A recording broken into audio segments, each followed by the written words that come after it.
The caucus this week won't necessarily be make or break for any of the campaigns, but it could be a good indicator of who's for real and who may be planning their departure. Joining us now is RNC spokeswoman Liz Harrington. Liz, thank you very much for joining us tonight. So this past week, we've really seen a ramp up of the Bloomberg campaign. I mean, he's the guy who kind of came into this race. He has deep pockets. He's kind of a little bit different of a candidate than the other ones currently in the race. Does this change anything for the Republicans? No, he actually fits right in with this leftward lurch, big government, vast expansion of bureaucracy, which really was his hallmark in New York City. He bought himself a third term, but didn't want the new rules to apply to anyone else, and quickly said de Blasio shouldn't get a third term, his successor. And he has been advocating these big government nanny state policies for decades. And the comments coming out recently, when people have just started to take a look at his past record, it's very jarring. He looks down on people. He wastes a lot of his own money, but he doesn't really have much to run on that's much different from what the Democrats are offering on the debate stage, which is far left, vast expansion of government in healthcare, in energy, in every aspect of our lives. And to that point, too, right now Bernie Sanders remains the front runner in the Democratic Party. If he were to be the nominee, do you think that Republicans would kind of see more of an opportunity to go after maybe lower down the ticket type of seats, whether it be in the Senate or the House as well, kind of tying them to Sanders and kind of maybe going after those more moderate districts that really flipped the House in 2018? Well, Sanders becoming the nominee would really be the most honest Democrat they could put forth, because he actually tells you, hey, we're going to raise your taxes. We're going to raise the taxes on the middle class. I am a socialist. I did honeymoon in the Soviet Union. So clearly there's a good opportunity to show the contrast of where the energy is in the Democrat Party and all the prescription that they're selling, which is vast expansion, government takeover of private industry, which really makes it no different if Sanders gets the nomination, which clearly he does seem to be the front runner.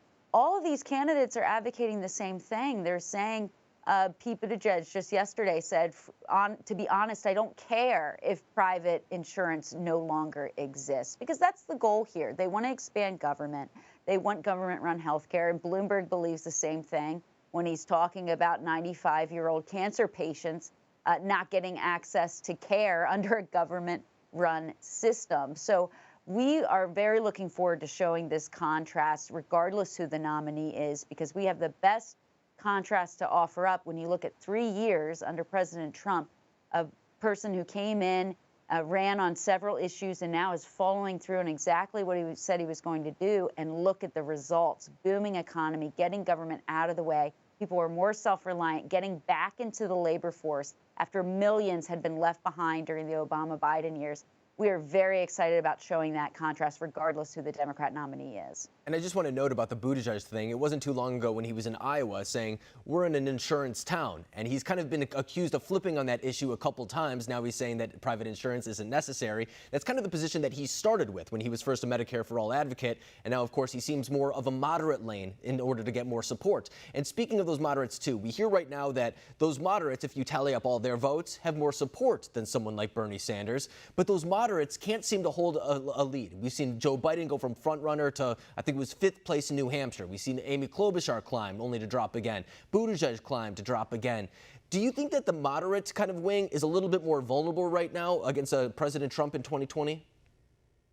Well, I don't really think it's so much of a moderate lane. I mean, these candidates that the media is really pushing as these so-called centrists are far from it. They're far to the left. They're talking about taxpayer-funded abortion. They're talking about putting us on a pathway to government-run healthcare. They're talking about banning fossil fuels. That's what Joe Biden said. That's not a moderate position.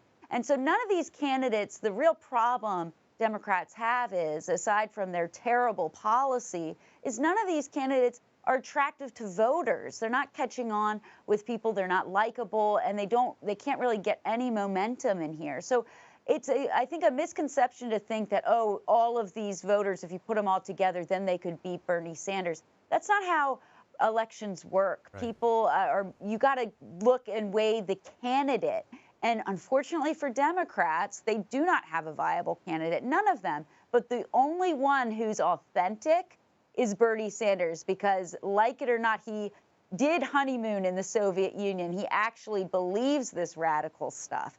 And that's their big problem. That's the only person who has any type of authenticity, is so radical and so out of touch with the mainstream of where this country is. There's just no way that the American people are going to accept that in November. And really quick before I let you go too, Republicans currently have a pretty big lead in the Senate. In fact, they built on that lead during the midterms, but they did lose the House. That's something that has kind of stifled the president's agenda. In fact, there wouldn't have been an impeachment if that wasn't the case. Do the Republicans see an avenue to take back the House in 2020? Is that something that they're really eyeing for?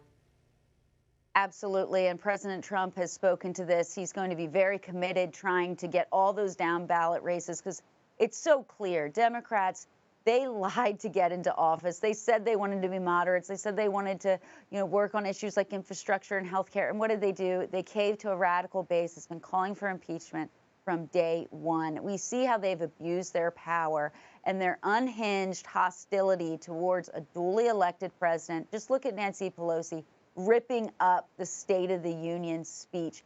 That type of unhinged overreach by Democrats is really putting us in an even better position to say, look, President Trump and Republicans, we have a better winning agenda. We've seen the results, and we can contrast it with what the Democrats have done with their power. All they do is wield it against their political opponents. There's so much more we can do for this country, and we can show that contrast, and we're looking very good at taking back the House on November 3rd. Yeah, and after tonight, we should have a little bit of a better idea of what direction the Democratic Party is heading in, whether it be the progressive route or, as we were saying, the so-called moderate route. But Liz Harrington, thank you very much for joining us tonight.